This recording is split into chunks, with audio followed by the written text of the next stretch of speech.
Bonsoir, on commence dans un instant.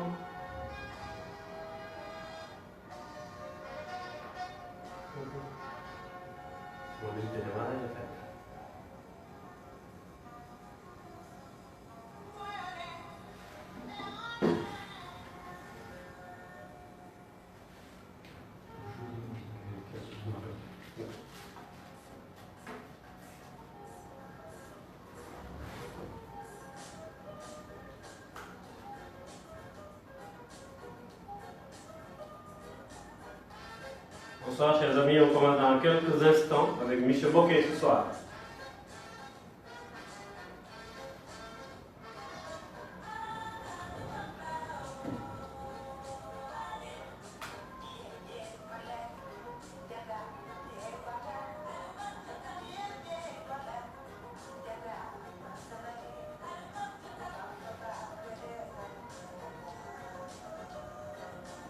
Bonsoir Amar.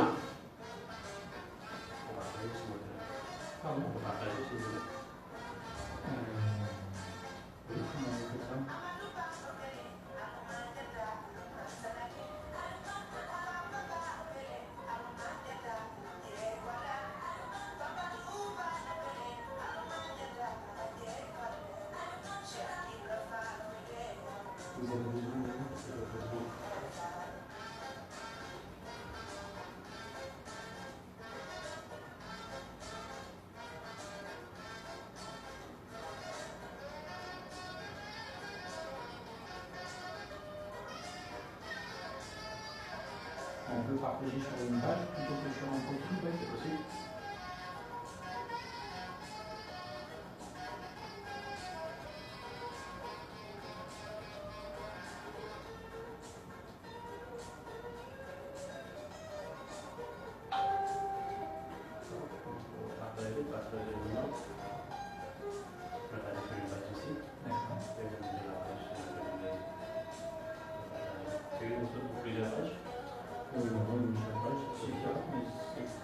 Bonsoir tout le monde, on commence dans quelques minutes avec M. Bokeh.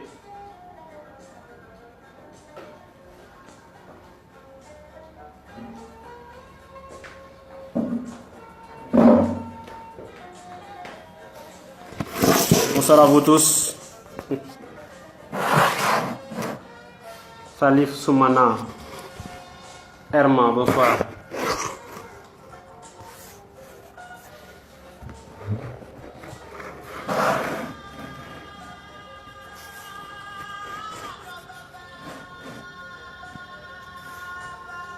Marem Alexandre Sagna, bonsoir à vous tous. Ismaël Amar, bonsoir. Ce soir, nous allons parler de marketing digital et de e-commerce.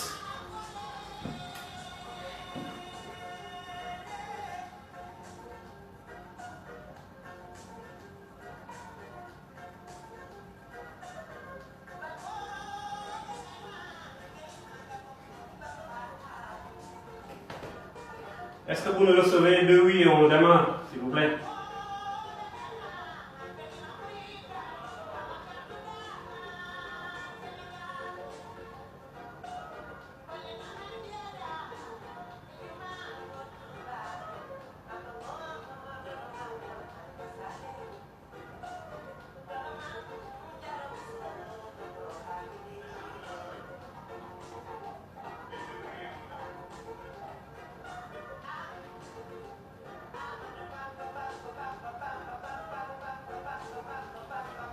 C'est bon, monsieur Bokeh, on peut démarrer? Oui. Le temps que les gens arrivent, c'est en train de... Bonsoir, on commence dans une minute, s'il vous plaît.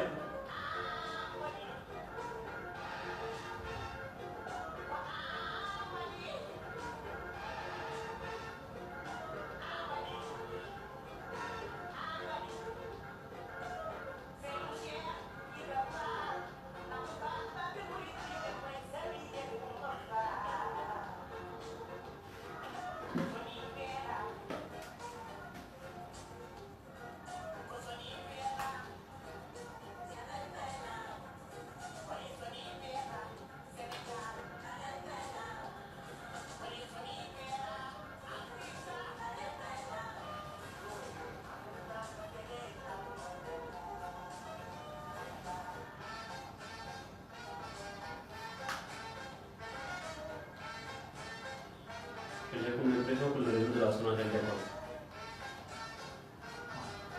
Non, ça va.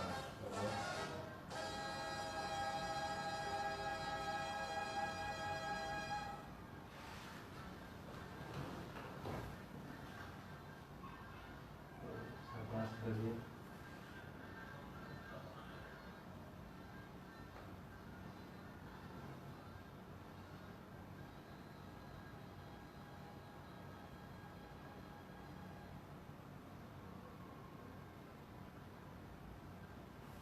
Merci à vous tous, merci à M. Boquet d'avoir répondu à notre invitation. Ce soir, nous avons parlé de marketing digital et de e-commerce.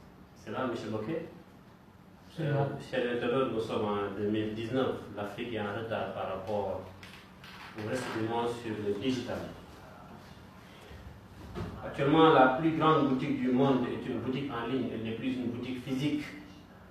Les banques sont sur Internet.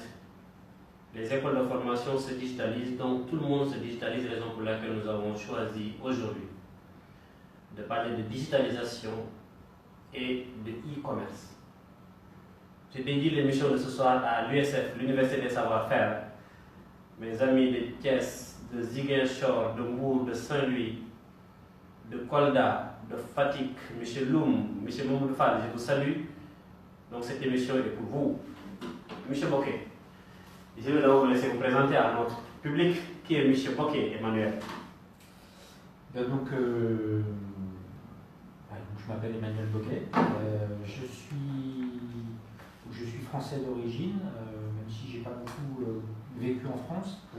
Je me suis installé au Sénégal il y a quelques temps déjà, vers 2003, quelque chose comme ça. Et puis j'ai pas mal circulé dans différents pays, pas seulement au Sénégal, mais au Sénégal en particulier. Et le fil rouge de ma carrière sur ces 20 dernières années, c'est le e-business en général et le e-commerce en particulier. Très bien. Est-ce qu'on peut connaître ce que Emmanuel Boquet a fait avant de venir au Sénégal? Et qu'est-ce qu'il fait depuis qu'il est au Sénégal aussi?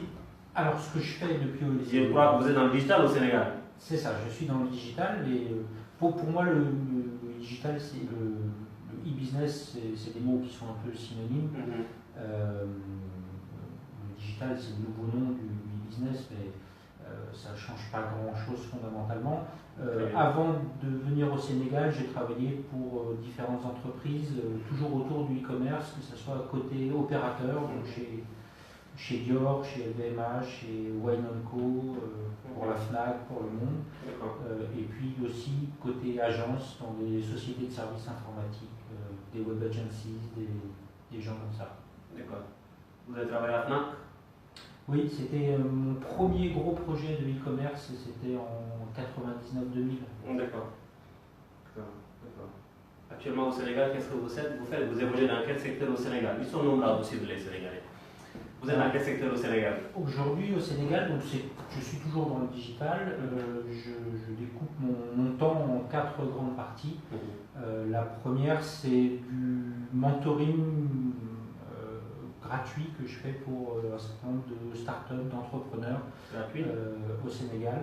Donc j'essaye de consacrer une partie de mon temps tous les jours pour leur répondre. Alors, comme c'est gratuit et comme ils sont nombreux, j'accompagne une petite centaine d'entreprises et d'entrepreneurs. Au Sénégal? Au Sénégal essentiellement. Il y en a quelques-uns autour du Sénégal, au Cameroun, en Côte d'Ivoire, mais c'est très sénégalais quand même. D'accord.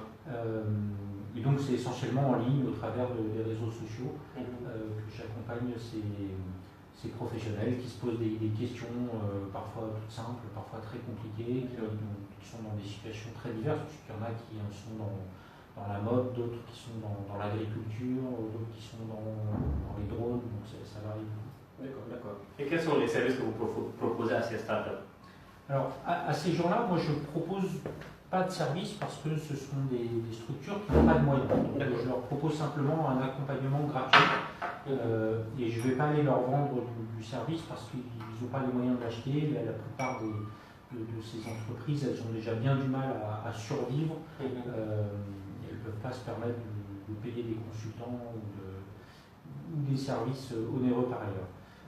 Ce que je fais à côté, c'est que j'organise un certain nombre d'événements et de formations pour pouvoir aider le plus grand nombre sans que pour autant ça soit des investissements trop lourds. Donc j'organise par exemple début mai une deuxième session de formation en e-business, qui est une formation d'une journée pour 10 000 francs. Donc ça la met à la portée des étudiants ou des jeunes entrepreneurs ou des jeunes professionnels et même de quelques chercheurs d'emploi. Ça leur permet en 8 heures vraiment intensives de comprendre la logique économique qui est derrière le digital, de comprendre tous ces différents modèles, de comprendre l'intérêt et les difficultés de ces différentes approches du digital. Et puis je leur donne des chiffres, je leur donne des outils, je leur conseille d'aller plutôt sur Facebook chercher grand public. Sur Facebook, ça va leur coûter environ 10 francs par clic. S'ils vont sur Google AdWords, ça va monter à 25 francs. S'ils veulent aller sur LinkedIn, ça va aller plutôt vers les 500 francs. J'essaye de leur donner des outils pour qu'ils puissent sortir de la formation au bout de 8 heures avec de quoi entreprendre. Ça, c'est ma deuxième activité. Avant de continuer, est-ce qu'on peut avoir la date de la prochaine session, le thème, où est-ce que ça va se tenir et quelles sont les cibles de la prochaine session? C'est toujours important pour ceux qui nous suivent, ils peuvent être intéressés. Est-ce que vous le savez correctement? Est-ce que les images sont claires? Sinon, vous me dites pour que je redémarre un peu les serveurs. Allez-y, Michel Bocquet. Donc la date n'est pas encore confirmée, non plus le lieu, parce qu'en fait ça va dépendre du nombre que nous serons, puisque la dernière session on était 350. J'espère que cette fois on sera 500, 600, peut-être 1000, ça va dépendre. Et ça se fait où? Les 1000 personnes? Et du coup, si on est 1000, ça sera probablement à l'université Charente Diop ou à Sorano. Et j'ai sinon le 6S en backup. D'accord. Donc ça sera un de ces trois endroits-là. Et ça se fait en théorie ou en pratique? Alors c'est très pratique, puisque l'objectif c'est qu'au bout de 8 heures, les gens repartent avec de quoi lancer une entreprise. D'accord. Donc il faut vraiment leur donner des outils, des trucs, des astuces. Et donc ça sera début mai, la date elle-même sera confirmée en même temps que le lieu, ça va dépendre de la réservation, puisque Sorano par exemple, c'est une salle qui est très prise. Ça sera, je l'espère, le samedi 4 mai. Si ce n'est pas possible pour des raisons logistiques, ça sera le samedi suivant. Mais toutes les personnes intéressées vont s'inscrire en ligne et donc je préviens tout le monde par SMS et par email du lieu et de la date et ainsi que du programme bien avant le jour J. L'inscription se fait en ligne. Est-ce qu'il y a une plateforme sur laquelle les gens peuvent aller pour s'inscrire? Absolument, il y a une plateforme, donc c'est un petit formulaire pour s'inscrire en ligne. Je ne sais pas comment partager l'adresse, peut-être. Oui, on peut la partager ou on la met en commentaire ici. On la met en commentaire. L'adresse est en commentaire, vous pouvez vous inscrire en ligne directement. Alors, https://bit.ly bit.ly/bocquet BOCQUET.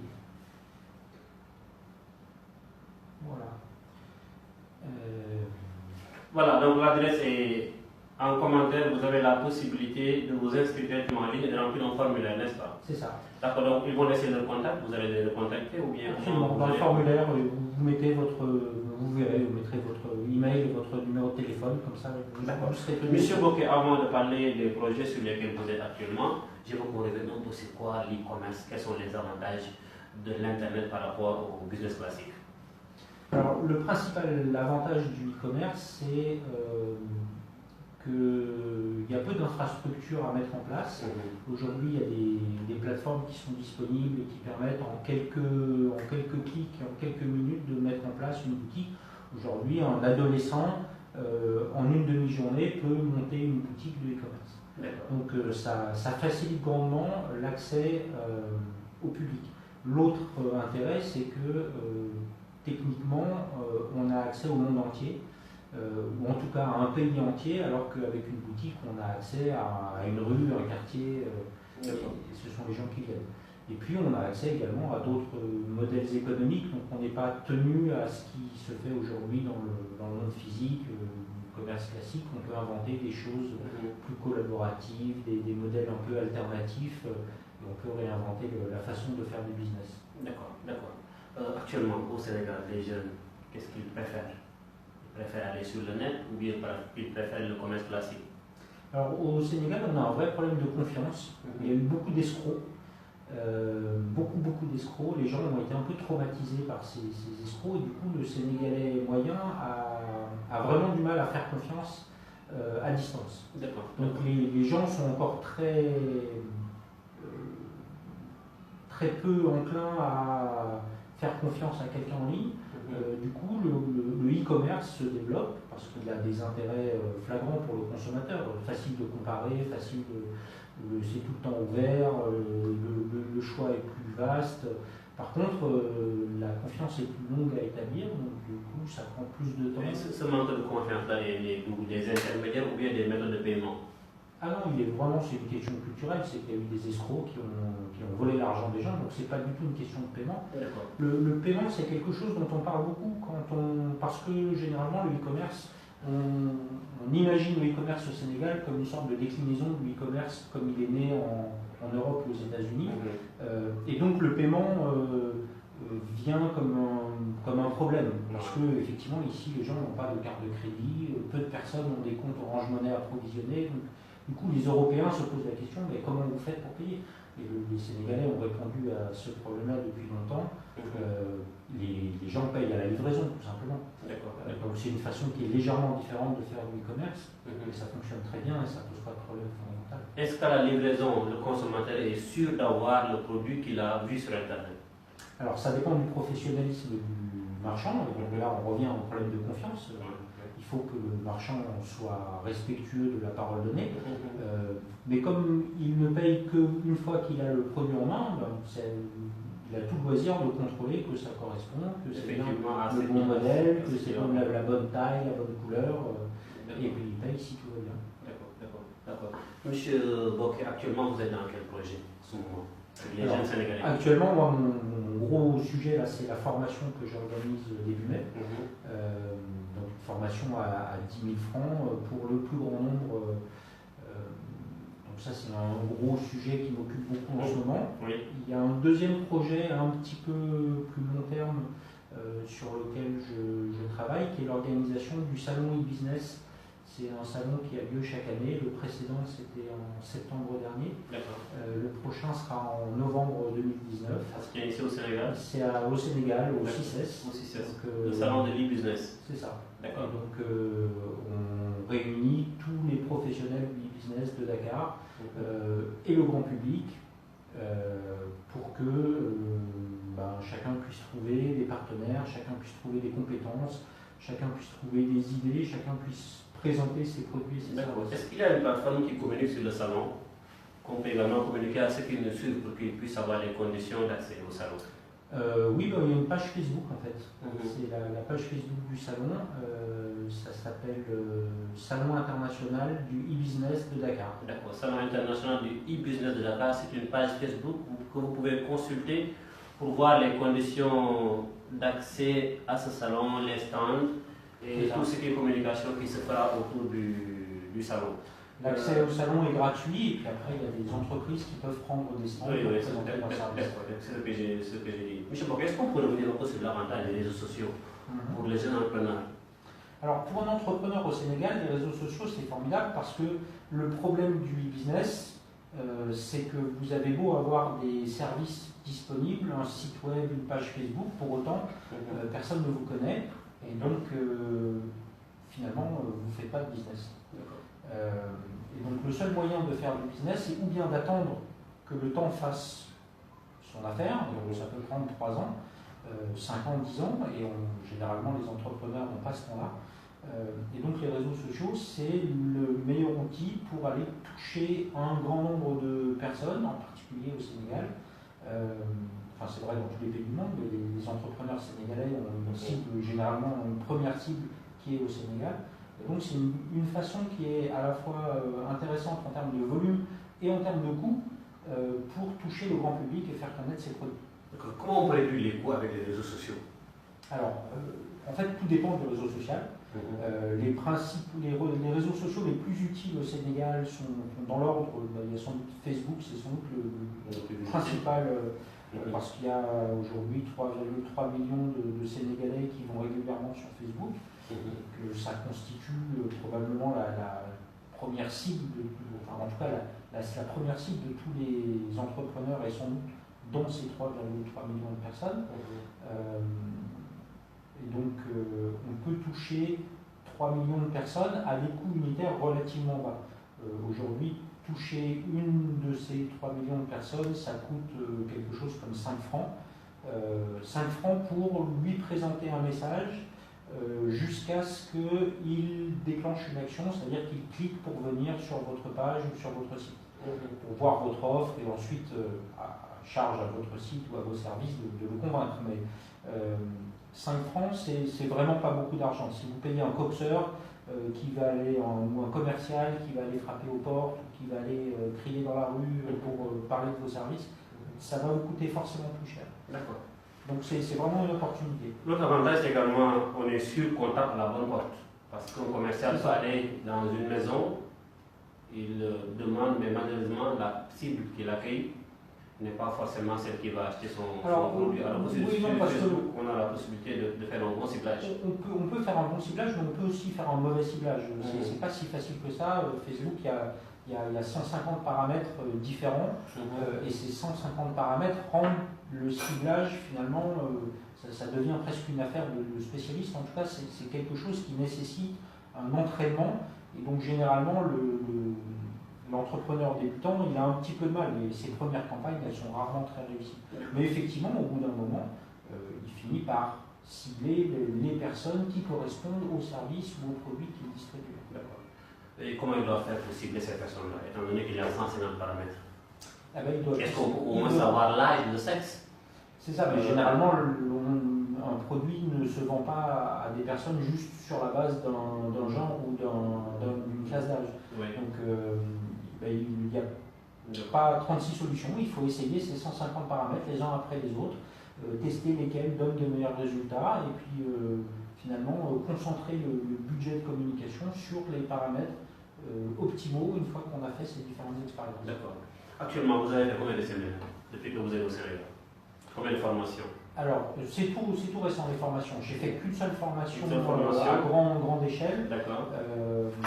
Et puis sinon, je faisais de la formation, mais c'est plutôt de la formation en entreprise. Et quels sont les feedbacks? Est-ce que les gens ont bien accueilli la formation? Est-ce que depuis que vous avez fini les premières formations, les jeunes ont commencé à se digitaliser? Alors, je ne vais pas prétendre que les jeunes se digitalisent grâce à moi, mais en tout cas, ceux qui ont participé, je veux dire. Les retours ont été très positifs. Les 350 personnes ont été emballées. Et aujourd'hui, j'accompagne un certain nombre de personnes qui étaient présentes à cette formation dans leur projet e-business. Donc, il y a encore 15 minutes, je chattais avec quelqu'un qui a un modèle économique dont je n'ai pas le droit de parler parce qu'il est tout frais. Mais j'essaye de le guider sur la voie du développement digital. D'accord. Et dans le long terme, quels sont vos projets au Sénégal?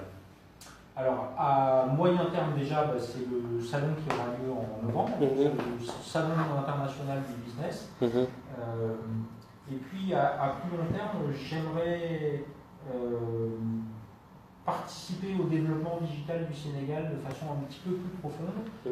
J'aimerais bien monter une pépinière d'entreprise digitale à Dakar.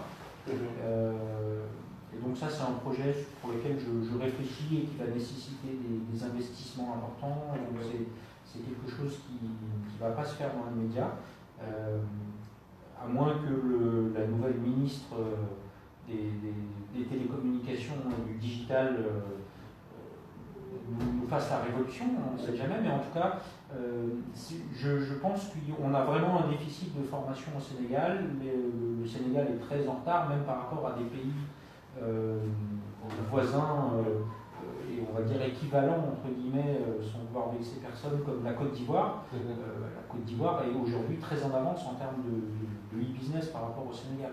Et pourtant, ils sont en retard, ils ont moins de compétences, ils ils ont été frappés de plein fouet par une longue crise. Mais aujourd'hui, le digital ivoirien, c'est 3 fois le digital sénégalais. Et ça me vexe un petit peu. J'espère qu'on va pouvoir réveiller. Je croyais qu'on était de loin devant les pays africains, les pays de l'Afrique de l'Ouest. Là, si vous dites qu'on est en retard par rapport à la Côte d'Ivoire, quand même, là, il y a des efforts. Le Sénégal est un pays qui a un certain nombre d'atouts. On a une très bonne connectivité, jusque dans des villes relativement reculées. Et puis à Dakar, on a un débit qui est quand même relativement correct. J'espère que je ne suis pas en train de dire quelque chose alors que les internautes voient une image toute brouillée. J'espère que la connexion est bonne et que. Malheureusement, depuis qu'on a démarré, je ne sens pas la connexion par rapport aux autres jours. D'accord, c'est pas grave. En tout cas, ce genre d'initiative avec du direct en ligne, ce serait inimaginable dans un certain nombre de pays voisins comme le Burkina Faso, le Mali, la Guinée, ce serait juste pas possible. À Dakar, on tente le coup, ça passe ou ça passe pas, mais on a des choses qui sont plutôt pas mal à Dakar. Maintenant, c'est vrai que la partie business, la partie électronique, elle est là, la partie business, elle n'est pas encore vraiment là. Donc l'infrastructure est là, mais la partie business n'est pas là. Donc, Monsieur Bokeh, on va saluer les gens qui vous suivent. Merci Morsek, Malawagne, Ousmane Latir Sar, Demboyam Cherfal depuis la Chine, aussi depuis la Chine. Tafafal Bambis, Aminata Diouf, Diallo, Djamilatou, Morsek, merci de nous suivre. Planguerre, Ismaël Ama, Salif Soumana, Digital, Native, Elay Salif Keneme, depuis Grenoble. Merci, vous êtes nombreux à nous suivre. Je rappelle que ce soir, nous recevons M. Emmanuel Bokeh, qui est spécialiste en business, en e-business et en e-commerce. Comment se comporte le e-commerce au Sénégal? Est-ce qu'il y a vraiment du e-commerce au Sénégal? Ah oui, ça c'est indubitable. Il y a du business au Sénégal, il y en a depuis très longtemps, il y en a depuis une quinzaine d'années. En fait, il y en a depuis que Facebook a lancé les groupes. Depuis qu'il y a des groupes Facebook, le e-business a décollé au Sénégal et les Sénégalais ont toujours fait beaucoup de e-business, en particulier au travers des groupes Facebook. Bon, moi j'ai fait le remarque, excusez-moi de vous avoir interrompu, j'ai vu que sur les groupes Facebook, c'est plus du C2C que du B2C. Ce sont des clients, pour ceux qui ne comprennent pas le C2C, ce sont des clients qui vendent à des clients. Je fais un post pour vendre mon iPhone, M. Bokeh l'achète, mais je ne vois pas beaucoup d'entreprises vendre sur les groupes Facebook. Alors c'est pour 2 raisons. D'abord, il y a quand même des entreprises qui vendent sur Facebook, mais c'est vrai qu'elles sont noyées parce que finalement tous les Sénégalais sont commerçants. Et donc tout le monde, même si il a un CDI quelque part ou il est fonctionnaire, il va aller faire un aller-retour en Gambie ou un aller-retour à Dubaï, il va ramener une valise pleine, puis il va les vendre sur Internet, et ça c'est dans l'ADN du Sénégalais. Il y a un nombre d'entreprises sénégalaises de commerce qui est proprement hallucinant. Aucun pays voisin n'a de tels chiffres. Mais il ne faut pas se méprendre, la plupart de ces particuliers qui vendent à des particuliers, ce sont des particuliers qui font ça depuis longtemps. Et ils le font d'une manière relativement professionnelle. Ils n'ont peut-être pas de registre du commerce, on est peut-être dans l'informel, mais c'est quand même, pour moi, c'est quand même du B2C. C'est pas des gens qui vont aller vendre. C'est pas du C2C, c'est du B2C. Oui, c'est du petit B2C. Moi, je me disais que c'était du C2C. On n'est pas dans la revente de produits d'occasion, c'est vraiment des gens qui vont aller dans un autre pays acheter des produits qu'ils auront sélectionnés dans le but de les revendre et qui vont ensuite cibler des gens qu'ils ne connaissent pas pour leur vendre ces produits. Et pour le cas d'expat, où ce sont des gens, des expatriés qui veulent repartir chez eux, qui postent sur des annonces pour vendre le produit. Ça, on le place dans le B2C ou dans le C2C? Alors, ça, c'était du C2C, mais ça, c'était il y a 10 ans. D'accord. Et depuis, Expat n'est plus du tout une affaire d'expatriés. Aujourd'hui, Expat Dakar, c'est vraiment des Sénégalais qui parlent à des Sénégalais. Et la plupart des annonceurs d'Expat Dakar sont des professionnels. D'ailleurs, c'est le business d'Expat Dakar. Leur modèle économique repose sur le fait que ce sont des entreprises qui sont prêtes à payer un petit quelque chose pour que le produit soit... Tout à l'heure, vous avez parlé du caractère économique de Facebook. Oui. Contrairement à Facebook, est-ce qu'Expat n'est pas quand même trop cher? Alors, Facebook est globalement gratuit En tout cas, les groupes Facebook sont gratuits. Oui, c'est ça. Expat est payant, mais il y a un nombre incroyable de personnes sur Expat. Donc on peut dire que Expat est cher, mais on ne peut pas dire qu'Expat est trop cher, parce que s'il était trop cher, les gens n'iraient pas, or ils y vont. Et compte tenu du nombre de personnes qui annoncent sur Expat, c'est qu'ils y trouvent leur compte. Tout à fait, tout à fait. Merci, chers internautes. N'hésitez pas à partager le live. Partager, c'est très important parce que nous sommes à l'ère du digital et tout le monde en a besoin. Donc, partagez. Partagez, s'il vous plaît. Monsieur Dembo, Lakirse, partagez. Malo, Morsek, partagez. Gorom Magalgi, partage, s'il vous plaît. Cheikhna, depuis la Chine, merci de partager. Monsieur Bokeh, quelle est votre vision sur l'avenir du digital au Sénégal? Votre vision sur l'avenir digital du Sénégal? Alors, pour l'avenir, moi je suis très inquiet. À court terme, le Sénégal va continuer à se développer digitalement, sénégalaisement, comme on dit, doucement, doucement, autrement dit. Le problème, c'est qu'il y a des ogres qui sont en train de se préparer à manger l'Afrique. Et ces ogres, c'est Uber, Airbnb, Expedia, Google, Facebook, Netflix, Amazon, Alibaba, Huawei. Ces gens-là, ils ont comme cible le monde et ils ont déjà mangé leur pain blanc, c'est-à-dire ils se sont déjà installés partout où c'était facile. Il leur reste maintenant là où c'est moins facile et globalement ce qui leur reste, là où ils ne sont pas encore, c'est l'Afrique. Et ils sont obligés de continuer à grandir, c'est leur modèle économique, leur conseil d'administration le leur demande. Donc il faut qu'ils grandissent, donc il faut qu'ils viennent en Afrique, donc ils sont en train de s'y préparer. Et aujourd'hui, par exemple, Netflix, qui n'a pas bougé le petit doigt pour venir en Afrique de l'Ouest, ils n'ont pas un salarié, ils ne savent même pas où c'est le Sénégal. Aujourd'hui, Netflix en Afrique de l'Ouest, ils ont en clients payants à peu près la moitié du nombre de clients de CanalSat, qui eux sont vraiment installés en Afrique, ils ont des salariés, ils font de la pub, ils font des efforts. Donc Netflix, ils ont déjà mangé la moitié du marché.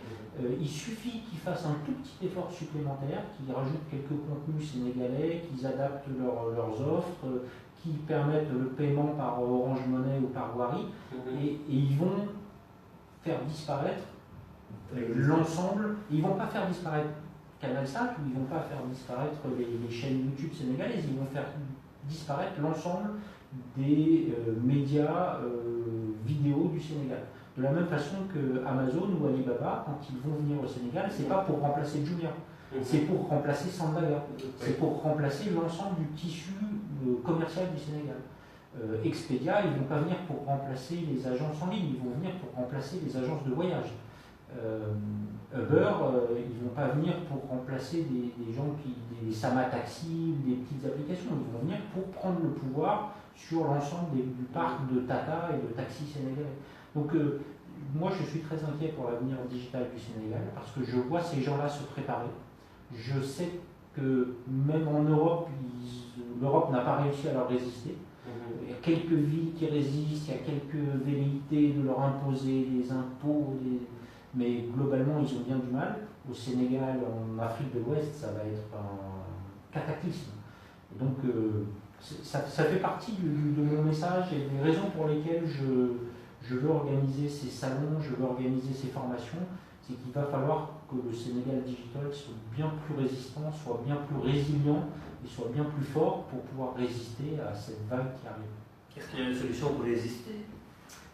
C'est faire du business, faire du chiffre de façon à ce que quand Alibaba va débarquer, ils ne viennent pas s'installer en disant nous on a tout, on est moins cher, on attend que vous mouriez, et puis tout le monde va mourir parce qu'effectivement, s'ils ont effectivement tous les produits et qu'ils sont moins chers,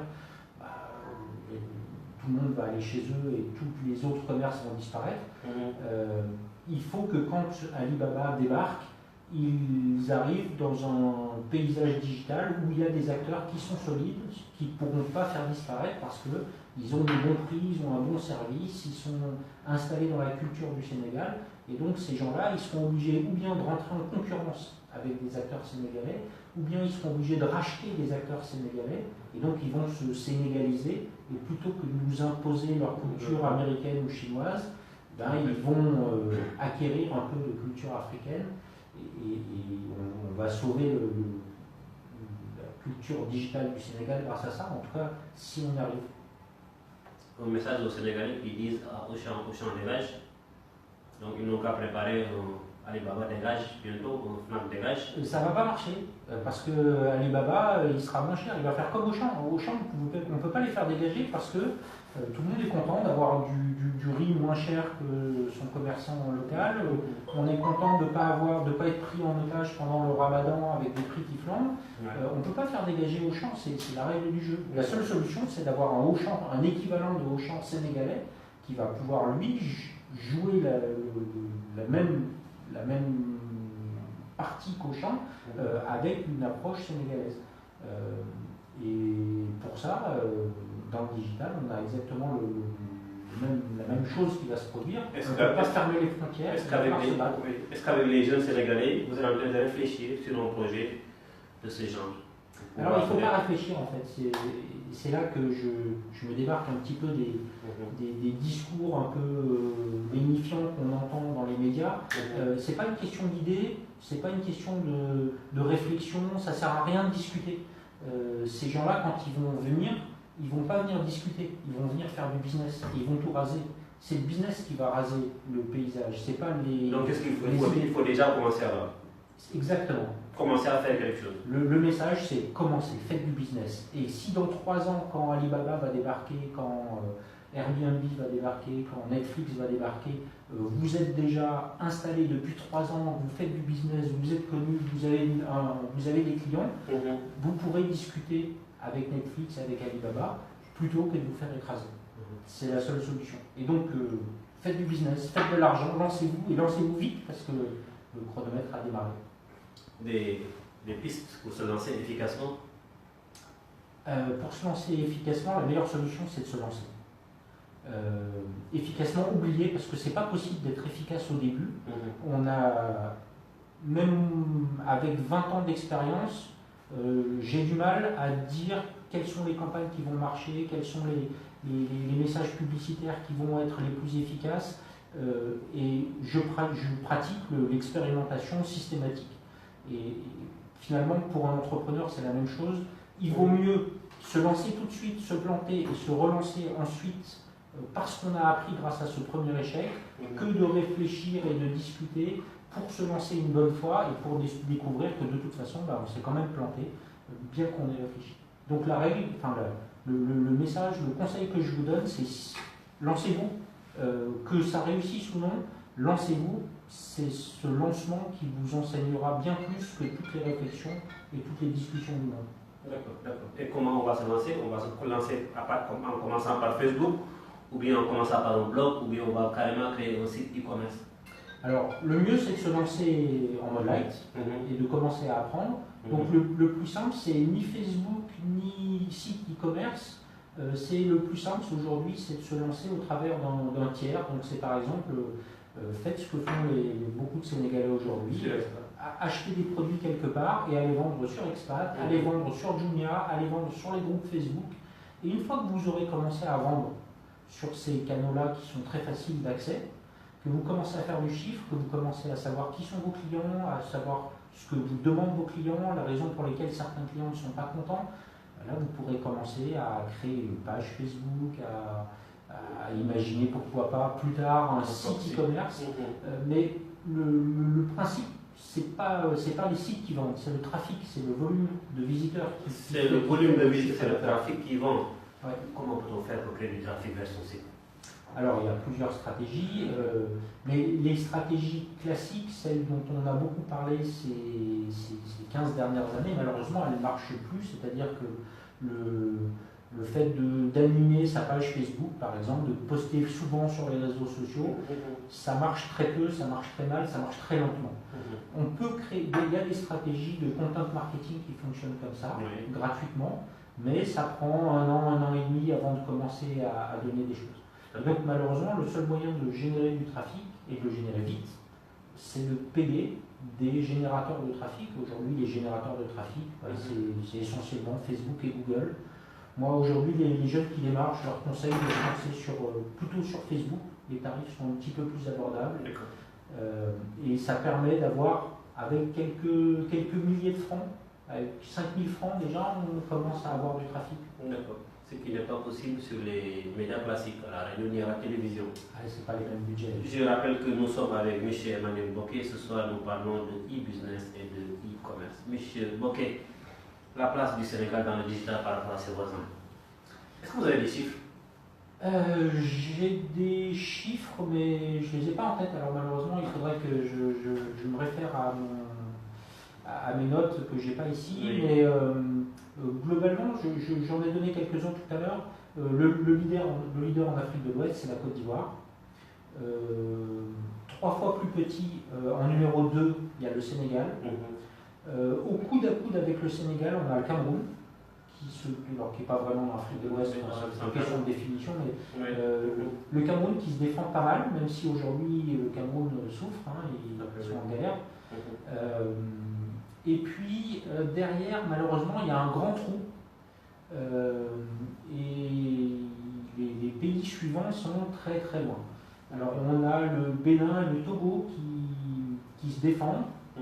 Mais ça reste des marchés qui sont encore. Le Sénégal est un petit marché, le Bénin et le Togo sont des marchés encore plus petits, ils sont encore un petit peu plus en retard.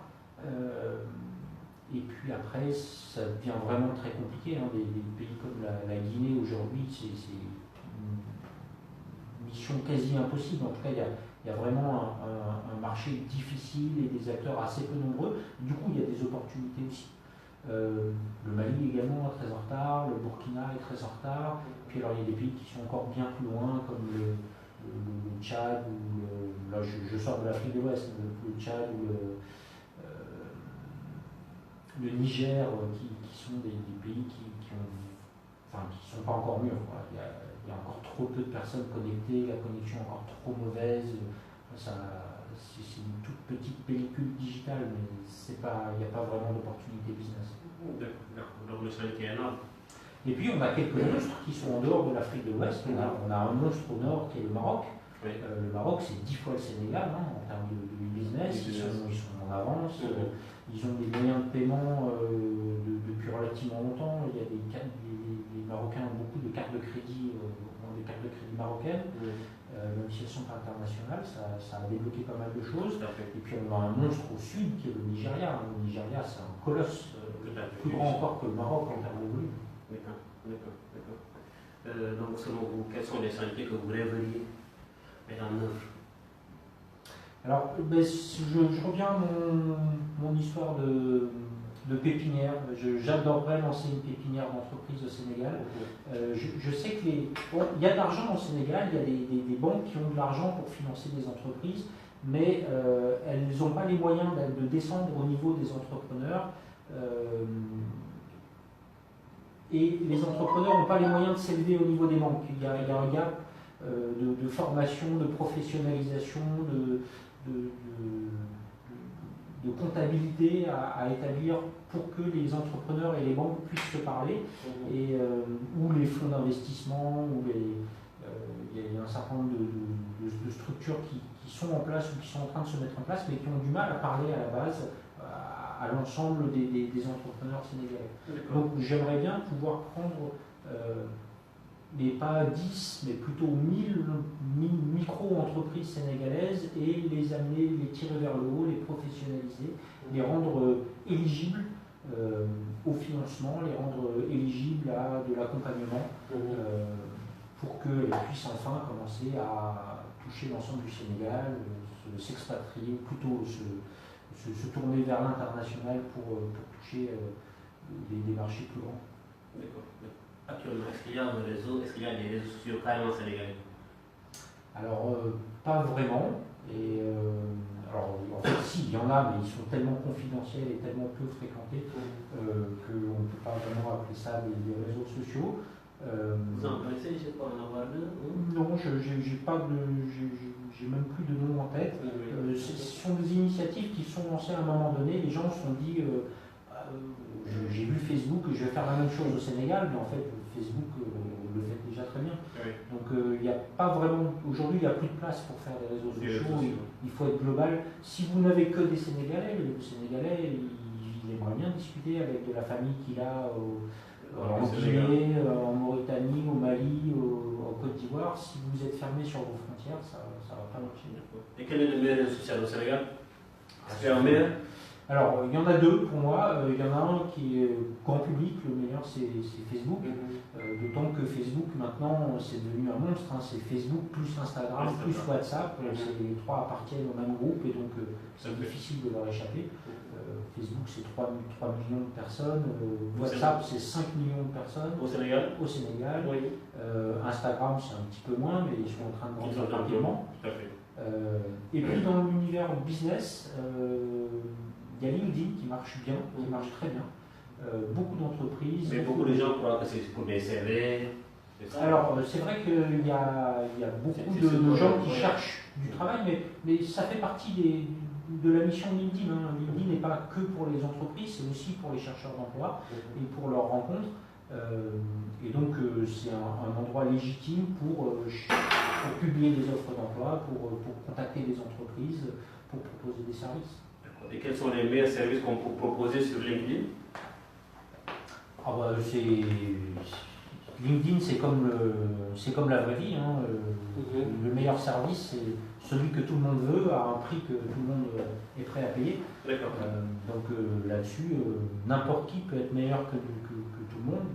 Il suffit d'avoir un service de qualité au meilleur prix. Maintenant, on conseille M.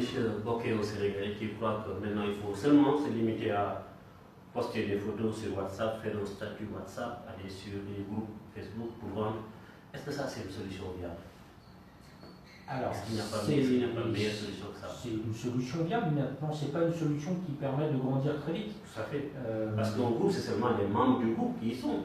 Oui, mais au Sénégal, on a des très grands groupes. Hein. On a des groupes où il y a 30 000 personnes. Donc 30 000 personnes qui se sont volontairement abonnées à un groupe de commerçants, c'est 30 000 prospects potentiels. Donc c'est du volume. Hein.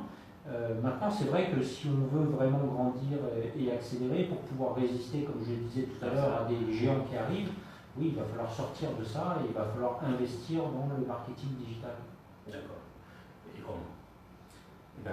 Facebook propose des solutions très abordables, très bien pensées, très efficaces. Et donc, pour donner quelques chiffres, parce que sortir de l'argent, c'est toujours difficile quand on ne sait pas combien il y a d'argent qui rentre.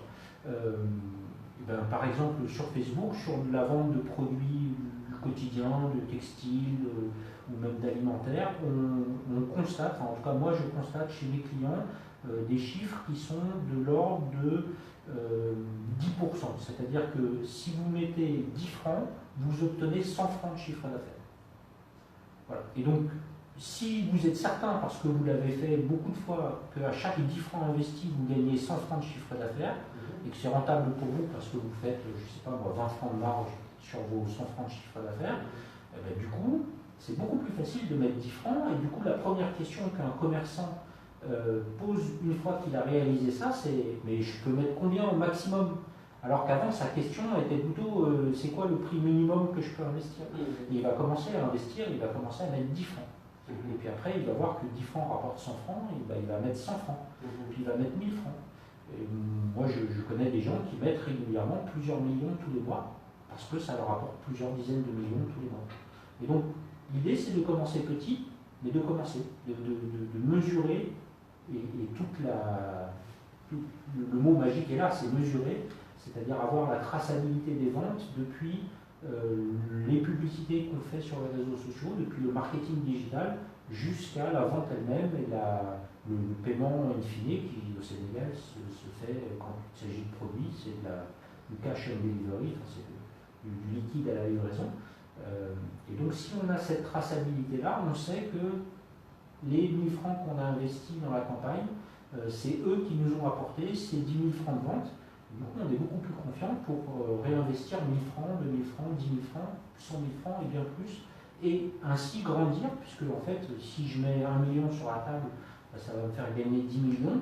Et là, on commence à parler d'autre chose que des petites bricoles qu'on vend sur Facebook ou sur Expat Dakar. Même si sur Expat Dakar ou sur Jumia, je connais des marchands qui font des chiffres d'affaires qui sont très très raisonnables. C'est pas mal. Monsieur Bokeh, moi j'ai une question pour vous. J'ai deux solutions qui sont devant moi. La première solution, c'est d'aller dans un groupe.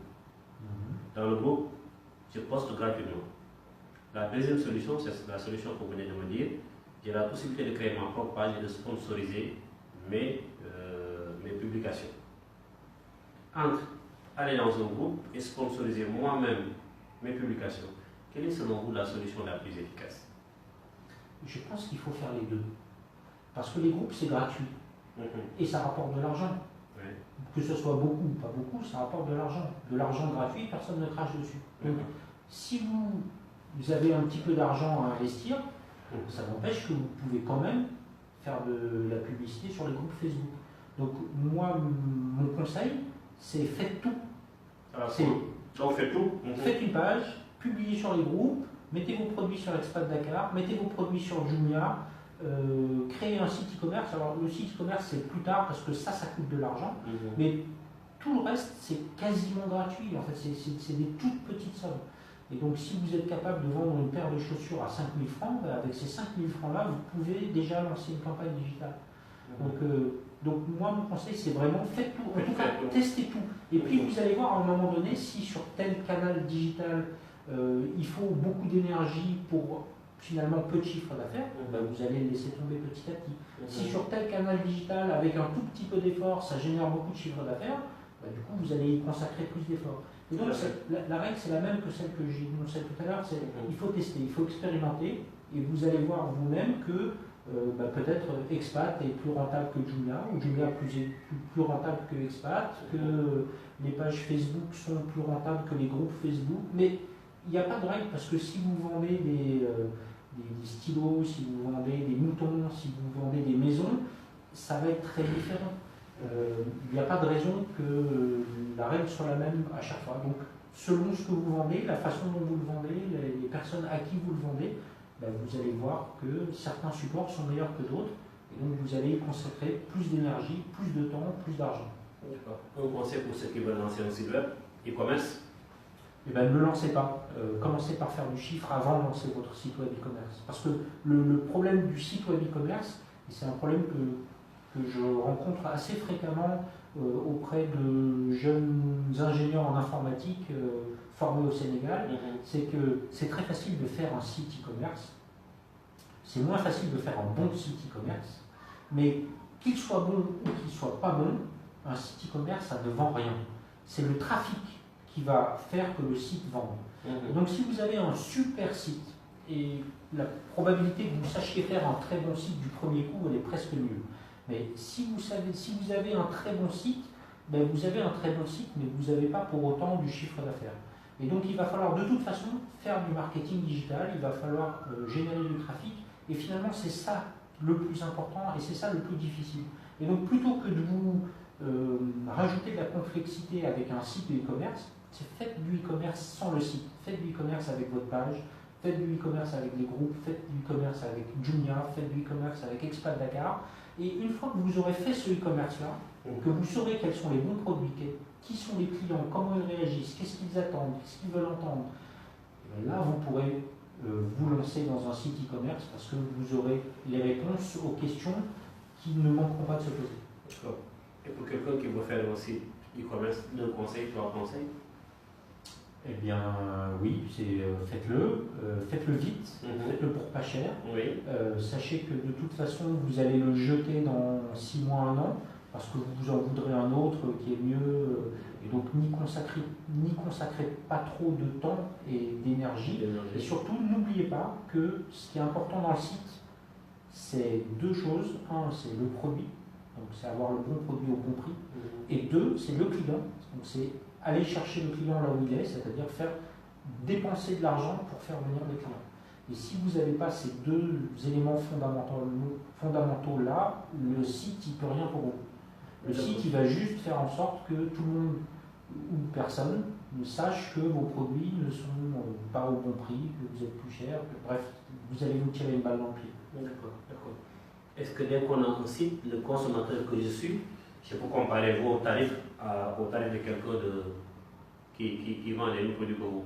Ah oui, mais ça c'est la règle du commerce. Alors c'est vrai qu'à Sandaga, pour comparer les prix, il faut faire deux boutiques, trois boutiques. Il faut faire les différentes boutiques, il faut voir râler pendant un moment, mais les consommateurs le font. Oui. Avant de faire un gros achat, vous allez voir aller ici, là-bas, là-bas, là-bas, et puis vous allez réfléchir, puis vous allez revenir, puis vous allez aller à Castor, et puis vous allez aller aux parcelles, et puis ensuite vous ferez votre achat.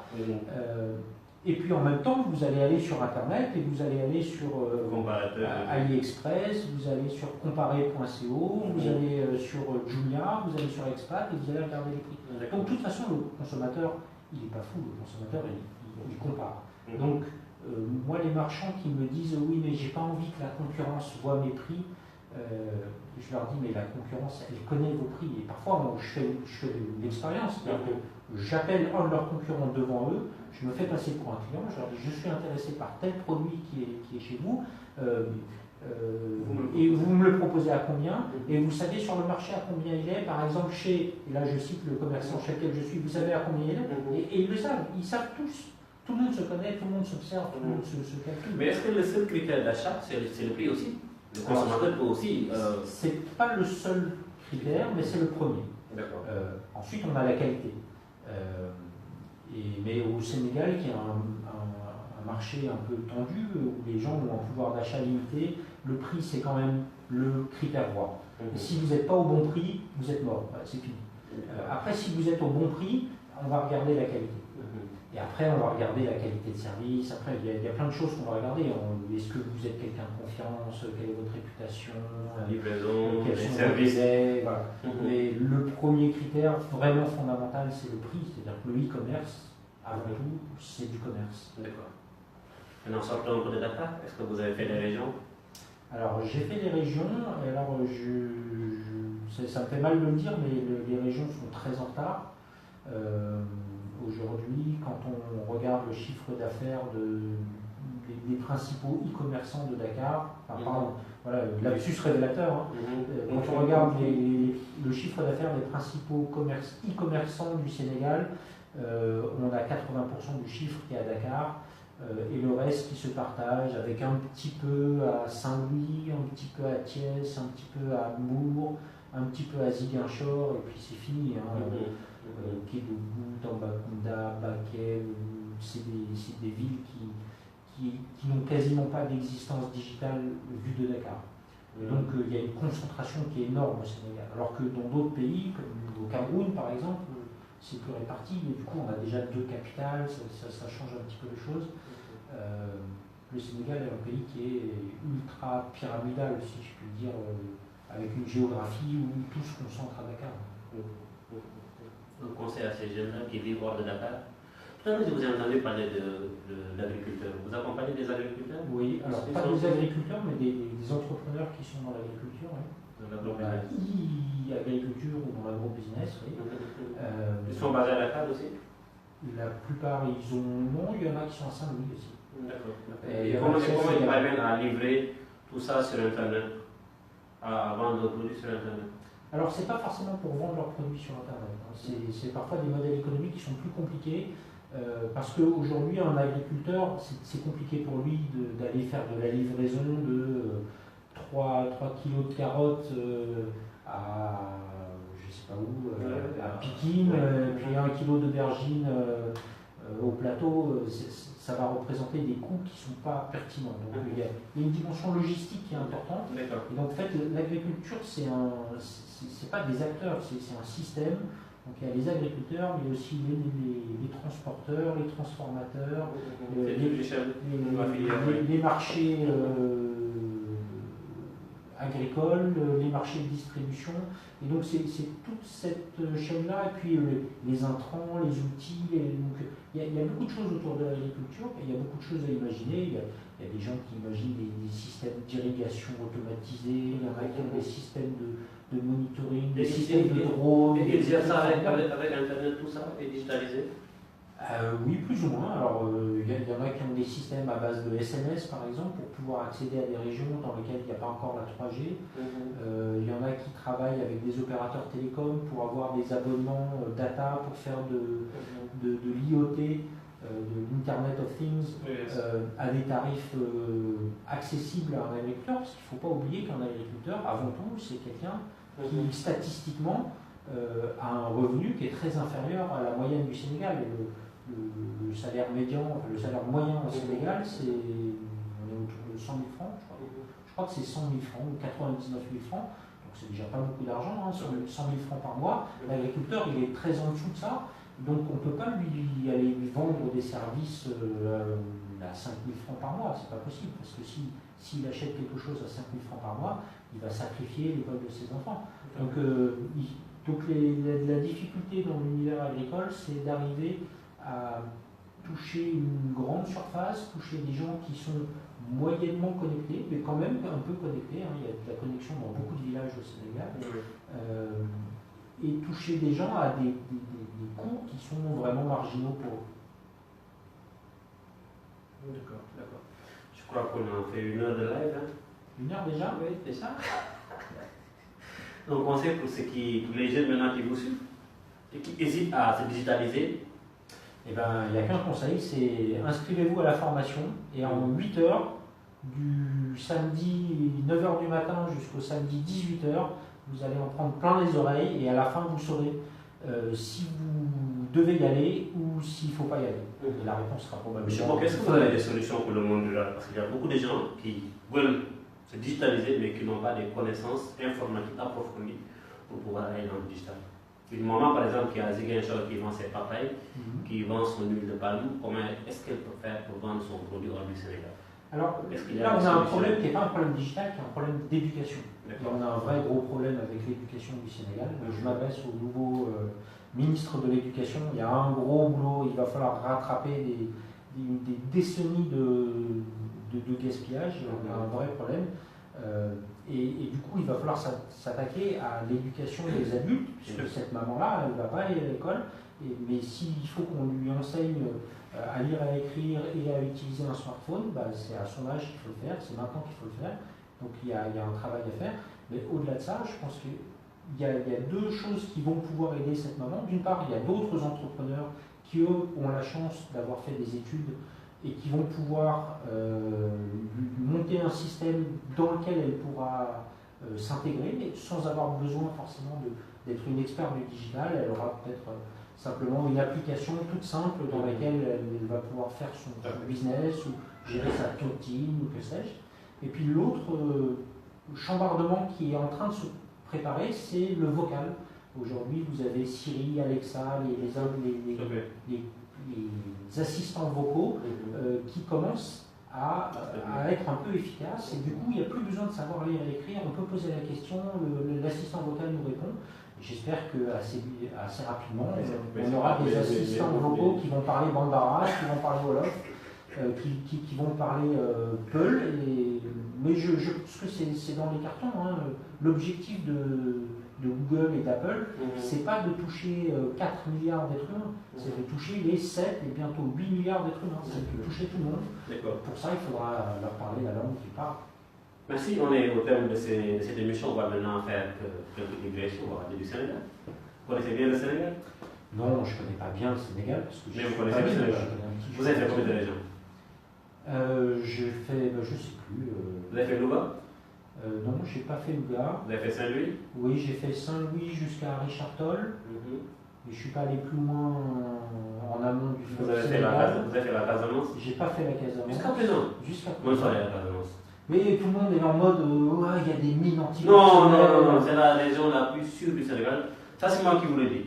Et je vais faire un week-end. Je suis un peu de mauvaise foi. Ce n'est pas les mines antipersonnelles qui me freinent, parce que je sais qu'il n'y en a plus, mais c'est vrai que je n'ai pas eu l'occasion de tellement voyager au Sénégal. Je compte faire un VSD spécial Cap-Skirring, spécial Ziguinchor. On va faire des reportages avec Marketing TV. On va se déplacer, on va montrer toutes les zones du Sénégal. Et je crois que je le ferai fin mai ou début juin. Si vous êtes partant, on y va ensemble, vous allez découvrir la Casamance. J'ai beaucoup d'amis, je salue au passage tous ceux qui nous suivent depuis Ziguinchor, Pierre, mon ami, j'ai un ami qui gère une école là-bas. D'accord. Oui, on pourra découvrir la Casamance jusqu'au Cap Skirring, Oussouye. Vous connaissez Oussouye? Diodoulou? Non, enfin de nom, parce que je les ai vus sur la carte. Oui, ça c'est ce sont les plus belles régions, les plus belles zones, je dirais. C'est sûr que les photos qu'on envoie, elles sont. Vous avez fait Salé? Oui, après j'ai fait la petite côte jusqu'à Joal Fadiout. J'ai fait la route de Kédougou, Tambacounda. Vous avez fait Kédougou aussi? Oui. D'accord, très bien. Pas le Wolof? Non. Je ne parle pas, oui, enfin tout petit quoi. Taginos? Non, vraiment Wolof, aujourd'hui je suis en dessous du niveau. Du niveau moyen. Du niveau. Vous mangez les plats sénégalais? Je mange des plats sénégalais. Est-ce que vous êtes arrivé une fois de commander un plat sénégalais sur Internet? Oui, ça m'est arrivé plus d'une fois. Et d'ailleurs, par exemple, pour mes formations, je gère la restauration et du coup, je dois écouter un petit peu la demande. Au Sénégal, tout le monde veut du tiep. Donc pendant les formations, dans les 10 000 francs là, c'est vous qui payez le tiep? Oui, alors je ne sais pas si je vais le faire très longtemps, mais en tout cas, oui, c'est dans les 10 000 francs, il y avait petit déjeuner, café, déjeuner. Et finalement, vous gagnez quoi dans ça? Alors, je ne gagne pas grand-chose, mais l'idée, c'est pas de gagner de l'argent, l'idée, c'est vraiment de déclencher une prise de conscience et de faire créer des entreprises digitales au plus grand nombre. D'accord. Marketing TV, c'est carrément digital? Ah oui, je crois qu'on a le bon ADN. Je ne sais pas combien vous êtes en ligne, mais je pense à vous. Oui, voilà. Merci, chers internautes. Merci, M. Bocquet. Merci à vous. Vraiment un plaisir de vous recevoir sur ce plateau, sur ce modeste plateau de Marketing TV. J'espère également que nous allons grandir. Nous avons un seul combat, c'est de promouvoir l'intelligence, de promouvoir les connaissances. Il y a des Sénégalais où vous battez pour que les gens se digitalisent. Moi aussi, je me bats pour que demain des connaissances soient disponibles gratuitement pour les Sénégalais. Et en passant, je vous dis que nous faisons également des cours en Wolof, en langue nationale, des petits formats, 15 minutes, pour ces mamans-là dont je vous parlais, pour qu'elles sachent comment gérer des stocks, comment négocier, comment. Ça, nous le faisons en langue nationale. Il y a beaucoup d'amis qui me font des vidéos et on poste ça sur une page qu'on appelle l'Université des Wolof. Et ça, c'est ce que j'aimerais voir sur la RTS, plutôt que des téléfilms. J'ai déjà invité sur le plateau de la RTS. Mais j'aimerais que tous les jours, il y ait des cours en langue nationale, de choses pratiques, de code de la route.